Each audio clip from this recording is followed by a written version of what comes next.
daawwattoota keenya har sagantaa maaltoora gaaraad sitii moolitti argame eebba kitaaba imala jireenya milkaa'aa kan jedhu kan isin daawwachiisu ta'a hamma sagantaa keenya dhumaatti nu faana turaa isiniin jenna sagantichi immoo maal fakkaata isa jedhu kan wajjumaan ilaallu ta'a miidiyaa soofumar subscribe gocha nu faana tura.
ጦራ አገልግሎት ዋና ዳይሬክተር ናቸው ከበጀሞ ባሚንጁንዲ ወደ መድረክ ባካችሁ አኒ ኪታባ ቦጋራድ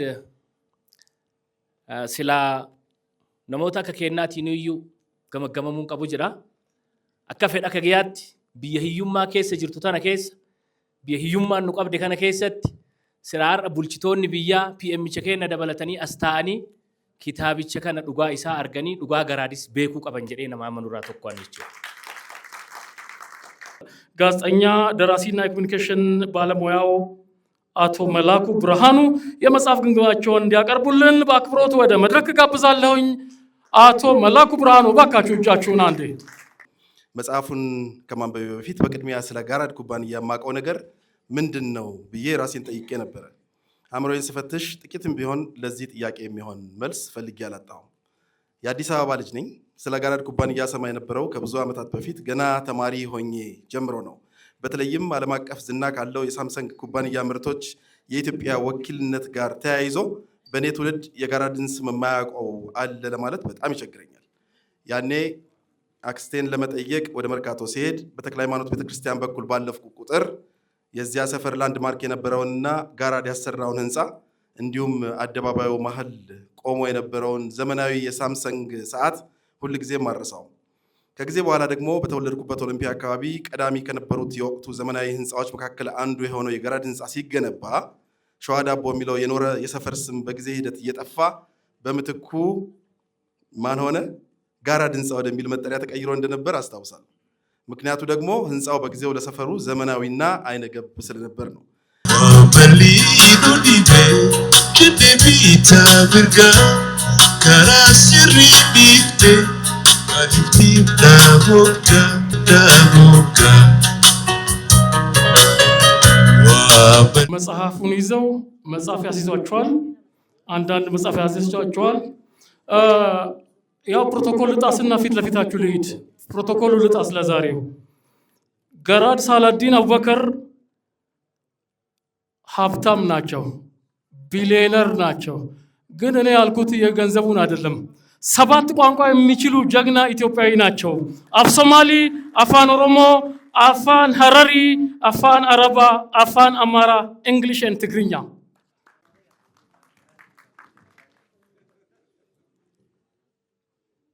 የተከበራችሁ እንግዶቻችን ለጋራድ መጽሐፍ ምረቃ ተገኝታችሁ ጎናችን በመቆማችሁ ከፍተኛ ምስጋና አቀርባለሁ። አንዴ መምጣታችሁ ካልቀረ ደግሞ ትንሽ ላስቸግራችሁ። አንዴ ቆማችሁ አጨብጭቡ።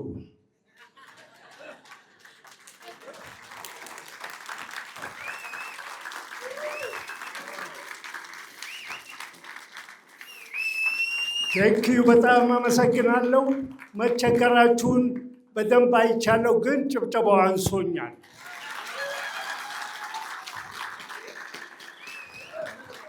የተከበራችሁ እህቶቻችን እናቶቻችን እልልታችሁ የት ነው ያለው? አይሆንም። ኧረ እባካችሁ፣ ኧረ ድምፃችሁ። አሁን መቼም አስቸግሬያችኋለሁ። ስለታዘዛችሁልኝ በከፍተኛ ምስጋና አቀርባለሁ። ቁጭ በሉ።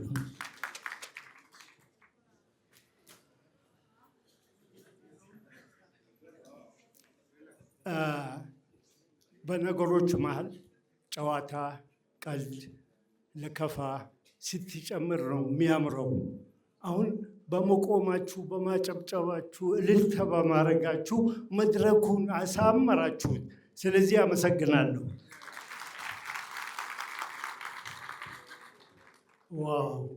በጣም የተከበሩ ወንድሞቻችን ጎናችን በመቆማችሁ አምባሳደር የተከበሩ ለኢትዮጵያ አገራችን ሕይወታቸውን የሰጡ ሞት ግንባራቸውን ለመሞት የሰጡ ከፍተኛ ትግል አድርጎ ዛሬ ይህንን ውጤት ያየነው በነሱ ትግል በመሆኑ አንዴ አጨብጭቡልን። እንደዛው ወንድሜ አሚን ከሱ ያልተለየ ጋራውን ሸንተሩን ባህሩር ውጣ ውረድ ሕይወቱን ሰጥቶ ለዚች ሀገር ሕይወታቸውን ከሰጡ አንዱ ወንድማችን አሚን። ለአሚን አንዴ ጭብጨባ። እንዲሁም የተከበረ ምክትል ፕሬዝዳንት ኢብራሂም ዑስማን እውነት ወንድምነትን መግለጹን ዛሬ በመካከላችን መቆሙ አንድ ትልቅ ክብር ነው። አንዴ ለብራሂም። እኔ እንደ ገራድነቴ በጣም ከሚገርማችሁ ሶማሌ ነኝ፣ ኦሮሞ ነኝ፣ ስልጤ ነኝ፣ አደሬ ነኝ። ሁሉንም ያካለለ ገራድ ማለት ኢትዮጵያ ማለት እንደሆነ ነው የማውቀውና ለወንድሜ ፕሬዝዳንት ሙስጠፋ አንዴ ለሱ አጨብጭቡልን። ሌላውም ያልመጡም የመጡም ሁሉም ወንድሞቻችን እናመሰግናለን። እናንተም ለእኔ ብላችሁ በመምጣታችሁ ይህንን መጽሐፍን ከኔ ጋር ለማስመረቅ ጎኔ በመሆናችሁ ከፍተኛ ምስጋና አቀርባለሁ።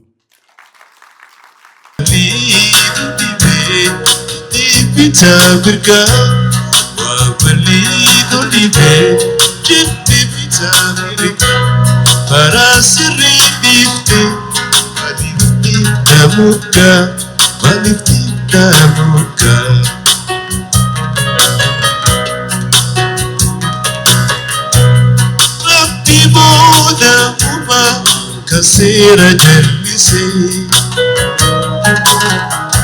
Wakabu Ebuba Kasira jalise Atite neteka Matu adan nubasase Atite neteka Matu adan nubase Matu adan nubase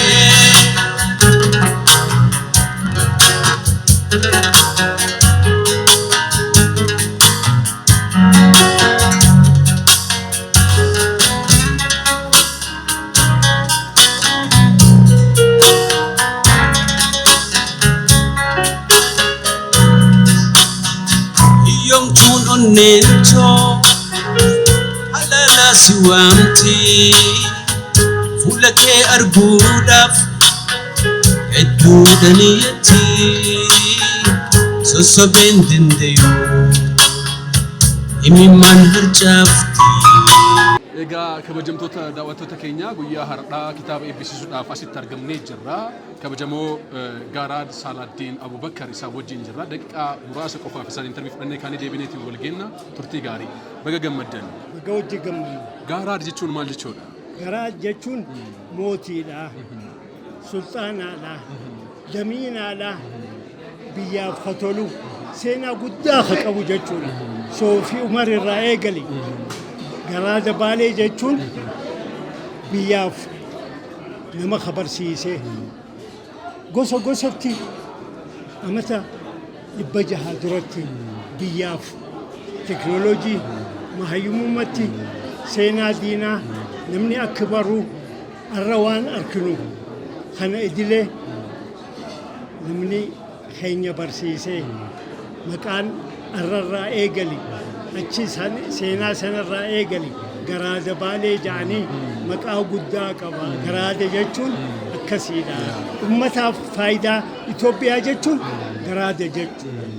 Baga gammaddan guyyaa Baga hojii gammaddan. Kitaaba keessan xaarii yookaan ifaajee waggaa 50 guutuu haala kitaabaatiin barreessaniitiin ummataaf dhiyeessanii jirtanii maaltu sin dhaga'ama kitaaba kana barreessuu keessaniin? Waan guddaa miidiyaa Soofii Umar jechuu xiyya. Rifeensa kiyya dhaabbate gammachuurraa nama keenya bakkayyuus jiraachuusaa gammaduu guddaadha. Arra seenaa kiyya wajjin na bira dhaabbatanii gammachuu kana na wajjii itti gammaddan galatoomaan ja'a. Dargaggootaaf dhaamsa maal qabdanii? Amma isin waggaa 50 guutuu daldala keessa teknooloojii keessa turtanii yoo amma chaalenjiiwwan garaagaraa keessa dhufee dargaggeessa akka keessa nama milkaa'aa akka ta'uuf maal gorsitan dargaggeessa? Waan guddaan waan abbaa fi haadha nama abbaa fi haadha irraa caalu ni jira. Namni abbaa fi haadha isaa ka taqabbale nama guddaa ta'uu danda'a. Waan fedhii isaas arkachuu danda'a. Nama abbaan dhageenye fedhii isaa arkuu danda'a. Kanaaf abbaa isaa haadha isaa ajaja fuudhuu dirqiidha. Kanaaf jabaatanii hojjechuun namni diisipiliina haqabe waan guddaadha. Bakka fedhe ni ga'e jechuudha. Hoo adaba qabaate hoo adaba hin qabaanne bakka fedhe ga'uu hin danda'u. Kanaaf dargaggoota keenyaaf waan kanaan dabarsaa isin galatooma rabbi isin haa dhiisu. Kabajamtoota daawwattoota sagantaa keenyaa guyyaa har'aa miidiyaa Soofii Umar irratti kabajamoo ambaasaaddar obbo Leencoo Baatii argannee jirra. Isaan wajjin immoo waan xiqqoo dhimma kitaabichaa irratti waliin mari'annee kaanii waliin deemnaa turtii gaarii waliin.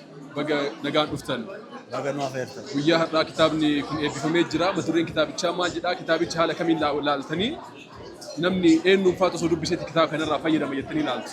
Kitaabni kun dhugaa dubbachuu fi seenaa nama keenya nama qabaataa ta'e Oromiyaa Hararitti dhalate bu'aa bayii hedduu keessa dabre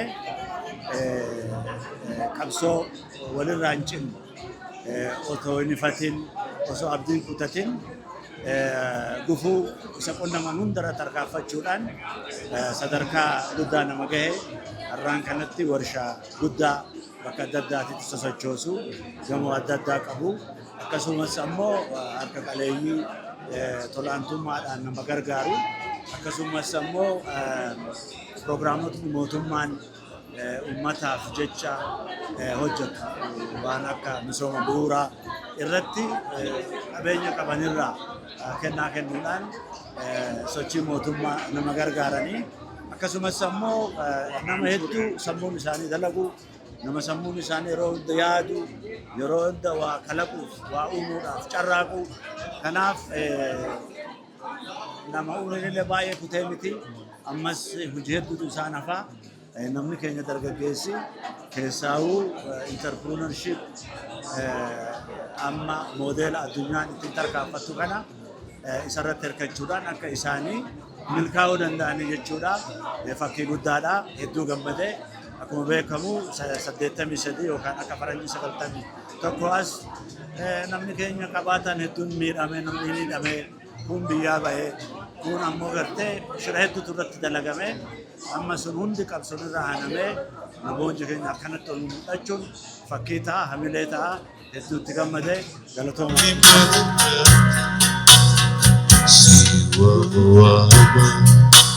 ክብራትና ክብራን ይህ የሶፍ ዑመር ሚዲያ ነው። ሁሌ ሶፍ ዑመር ደግሞ በየሳምንቱ የተለያዩ ፕሮግራሞችን ለእናንተ በማድረስ የሚታወቅ ሚዲያችን ነው። በዛሬ ቀን ደግሞ እዚህ የመጽሐፍ ምርቃትን ለማስመረቅ እንገኛለን። የትኛው ነው መጽሐፉ፣ ጻፊው ማን ናቸው የሚለውን ነገር ደግሞ ከእንግዳችን የምንከታተል ነው የሚሆነው። መልካም ቆይታ። እንኳን በሰላም መጣ። እንኳን በሰላም ቆያችሁኝ። ዛሬ እዚህ ተገኝተናል። ለምንድን ነው እዚህ የተገኘ ነው? አብይ ፈቂበሉ እባላለሁ። የዚህ መጽሐፍ አዘጋጅ ነኝ። እንግዲህ ዛሬ የተገኘ ነው የጋራድ ሳላዲን አቡበከር የመጽሐፍ ምርቃት ቀን ነው። እንግዲህ በዚህ ቀን ሶፍ ዑመር ሚዲያም ከኛ ጋር ስለተገኘ ደስ ብሎናል። በጣም አሪፍ። የመጽሐፉ ርዕስ ምን ነበር የሚለው? ምንድነው እሱ? መጽሐፉ ይዘቶች ውስጥ ምንድን ናቸው? ይህንን መጽሐፍ ለማዘጋጀት ምን ያክል ውጣ ውረዶች አሉት? ምን ያክልስ አስተማሪ ነው መጽሐፉ? እነማን ናቸው ማንበብ ያለባቸው ይህንን መጽሐፍ የሚለውን ነገር ብንመለከት። እንግዲህ ጋራድ የሚለው ስያሜ በምስራቁ በሶማሌ፣ በአፋር፣ በሀረር፣ በኦሮሚያ እንደዚሁም ደግሞ በስልጤ በሀዲያ የገዢ መደብ ስም በፊት ሉላኖች ነው የሚባለው የገዢ መደብ ስም ነው እና ጋራድ ሳላዲን አቡበከርም የማዕረግ ስማቸው ነው። የመጽሐፉ መጠሪያ ጋራድ ነው። ስለዚህ ይህ መጽሐፍ እንግዲህ ብዙ ነገሮችን ያካተተ ነው። ለምሳሌ የጋራድ የህይወት ጉዞ አለበት። የጋራድ የቴክኖሎጂ እምርታ በቴክኖሎጂ ውስጥ ኢትዮጵያን አብሶ በኤሌክትሮኒክስ ቴክኖሎጂ ከፍተኛ ደረጃ ላይ እንድትደርስ ያደረገበት ሚስጥር አለ። ከዛ ውጭ ደግሞ ፋሚሊ ቢዝነስ ነው። ጋራድ ማለት 3 ወንድማማቾች የተመሰረተ ካምፓኒ እንደመሆኑ መጠን እነዚህ 3 ወንድማማቾች በቤተሰብ አብሮ መስራትን ያው እንግዲህ የኛ ሀገር ብዙ ጊዜ በቤተሰብ አብረን ስንሰራ ግጭቶች ይፈጠራሉ። እነሱ ግን ለ50 ዓመት በጋራ የመስራትን በጋራ ማኔጅ ማድረግን ነገር ያስተዋወቁበት ስኬታማ ጉዞ ነው። ከዛ ውጭ ደግሞ በጣም ብዙ ጋራድ ማለት በቃ እንደ ላይብረሪ የምንቆጥራቸው ሰው ናቸው። ለምሳሌ የቅመማ ወይም የአብሻ መድኃኒት እውቀት አላቸው። የባህል ሕክምና እውቀት አላቸው። የስራ ፈጠራ ክህሎት ወይም ኢንተርፕረነርሺፕ ክህሎት አላቸው። በኤሌክትሮኒክስ ዘርፍ በጣም ብዙ ፈጠራዎችን እኔም በአይኔ ያየኋቸው ነው። ለምሳሌ ጋራድ ኩባንያ የራሱ ቴሌቪዥን ጣቢያ አለው። ጋራድ ኩባንያ የራሱ ቴሌቪዥን ያመርታል፣ የራሱ ስልክ ያመርታል፣ ጋራድ የሚባል የራሱ ልብስ ማጠቢያ ጋራድ በሚል ብራንድ ያመርታል፣ የራሱ ስቶቭ ወይም ደግሞ የምግብ ማብሰያ ማሽን ያመርታል። በጣም ብዙ ምርቶችን ጋራድ እያመረተ ይገኛል። ይሄ የቴክኖሎጂ ሽግግር ከዚህ በፊት ከውጭ ሀገር ተመርተው የሚመጡ ምርቶችን ሀገር ውስጥ እያመረተ ነው ማለት ነው እና ይሄ አንዱ የእሳቸው ጥረት እዚህ ላይ ይታያል ማለት ነው። ከዛ ውጭ የንግድ ማኔጅመንት እንዴት ነው ንግድ የምንመራው የሚለውን ያሳያል። ስኬታማ የንግድ ጉዞን ያሳያል። እንዲሁም ደግሞ ቆጥበን እንዴት እናድርጋለን የሚለውንና ሌላ መጨረሻ ላይ ደግሞ ኢትዮጵያዊነትን በተግባር ያሳየናል። ይሄ ማለት ጋራድ ኩባንያዎቻቸውን የከፈቱት እዚህ አዲስ አበባ ላይ ብቻ ነው። መቀሌ ላይ ትልቅ ግንባታ አድርገዋል። ባህር ዳር ላይ ትልቅ ግንባታ አድርገዋል። አዲስ አበባ ላይ በጣም ብዙ ህንፃዎች አሏቸው።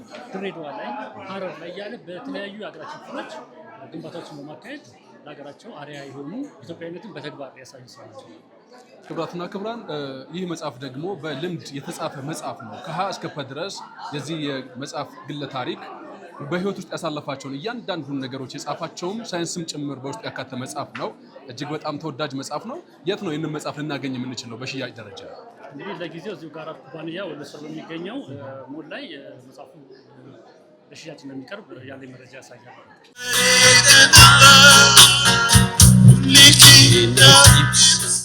Egaa kabajamtoota daawwattoota miidiyaa Sof Umarii guyyaa har'aa kabajamtuu diizaayinara iivent orgaanayizaraa fi akkasumas immoo hojiiwwan hawaasummaa gurguddaatti kan beekamtu dubaree Firdoosaa Yusuf isii wajjin jirra.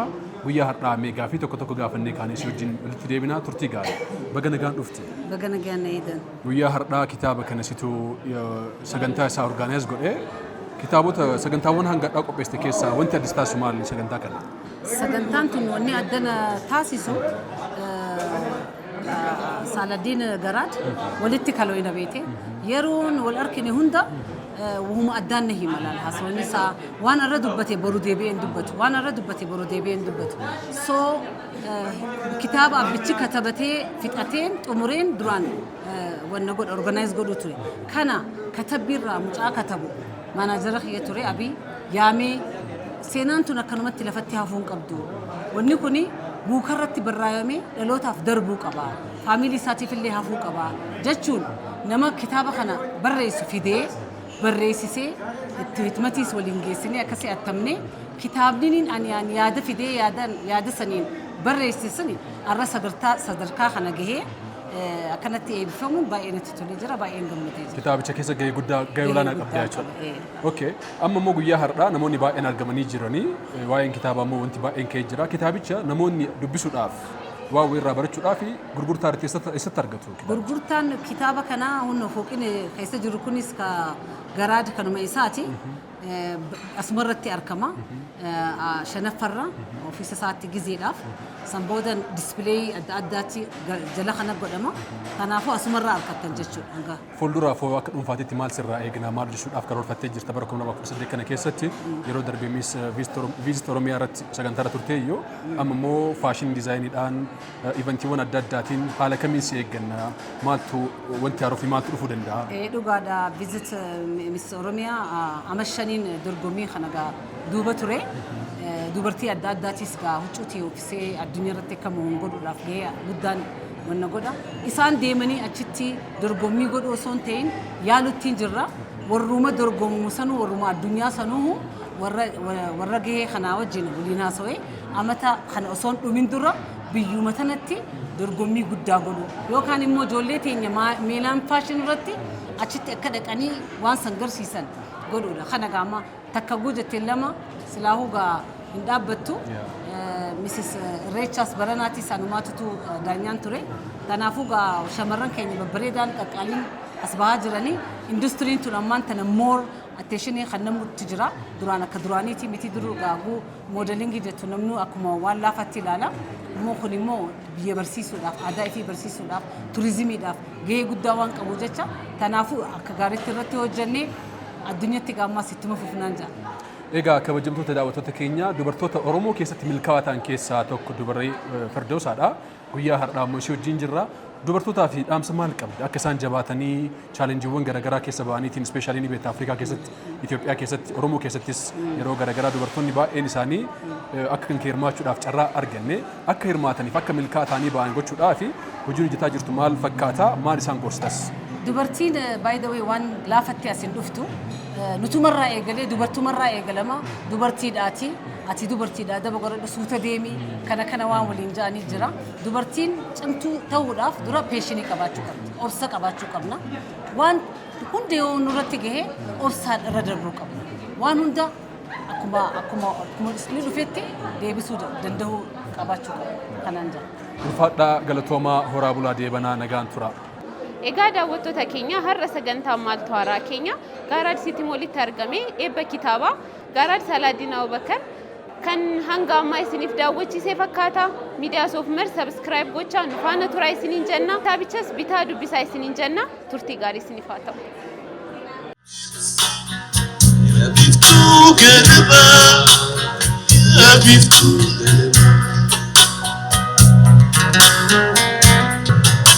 Balido dibe kende bita virga karasiri difte balifti da boka wa